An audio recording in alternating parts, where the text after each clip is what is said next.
दोस्तों, रणधारी सिंह दिनकर जी की रचना कुछ इस तरीका से है कि जैसे प्राण रहित मनुष्यों में जान डाल दे। दोस्तों, उनकी हर एक कविता का कोई तोड़ नहीं है। उनकी रचना ऐसी है कि जिसका भावार्थ हर एक बच्चा बच्चा भी समझ जाए।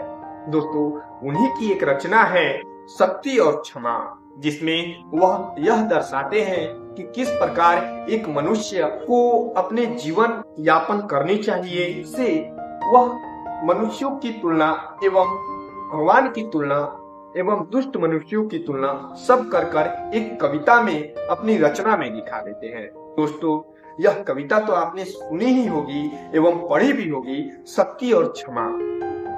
दोस्तों, जब भीम युधिष्ठिर को समझाते हुए कहते हैं कि क्षमा, दया, तपस्या, त्याग, नैतिक साहस सबका तो तुमने सहारा लिया है, सभी उपाय तो तुमने किए, लेकिन मनुष्यों में बाघ के समान हिंसक दुर्योधन कहाँ कभी तुमसे आगे झुका। तुम्हारे आगे तो कभी दुर्योधन झुका ही नहीं। शत्रु के सामने क्षमाशील बनकर तुम जितने ही नम्र हुए, दुष्ट कौरवों ने तुम्हें उतना ही डरपोक समझा। क्षमा तो उस सर्प के लिए सराहनीय है जिसके पास विष हो। जिस सांप के पास दांत ही ना हो, विष भी ना हो, वह सांप यदि अहिंसा या क्षमा का व्रत धारण कर ले तो उसकी क्षमा को कौन सराहेगा। इसी को रणधारी सिंह दिनकर अपनी रचना में कुछ इस प्रकार लिखते हैं। पर नर व्याघ्र सुयोधन तुमसे कहो कहाँ कभारा, क्षमाशील हो रिपु समक्ष तुम हुए विनीत जितना ही, दुष्ट कौरवों ने तुमको कायर समझा उतना ही।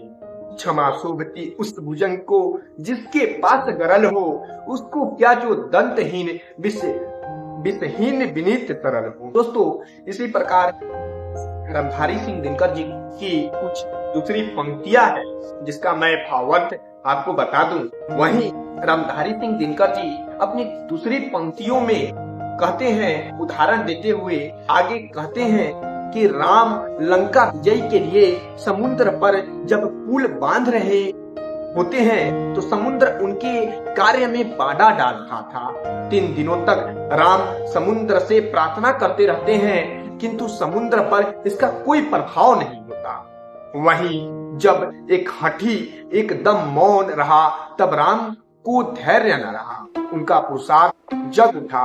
उन्होंने धनुष पर बाण चढ़ाया, समुद्र को सुखा डालने के लिए बाण से ज्वालाएं निकलने लगी। यह देखते ही समुद्र घबराकर शरीर धारण कर रक्षा करो कहता श्री राम के शरण में आ गिरा।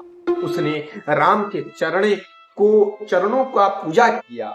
वह राम का सेवक बना और उस पर पुल बांधने दिया। दोस्तों, इसी भावार्थ को रणधारी सिंह दिनकर जी अपनी रचना में कुछ इस तरीका से लिखते हैं। 3 दिवस तक पथ मांगते रघुपति सिंधु किनारे, बैठ पढ़ते रहे छंद अनुनय के प्यारे प्यारे। उत्तर में जब एक नाद भी उठा नहीं सागर से, उठी अधीर धधक पौरस की आग दम के सर से। सिंधु दे धर त्राही त्राही करता आ गिरा शरण में, चरण पूज दासता ग्रहण की बंधा मूड बंधन में। सच पूछो तो सर में ही बसती है तिप्त विनय की, संधि वचन संपूज्य उसी का, संधि वचन संपूज्य उसी का, जिसमें शक्ति विजय।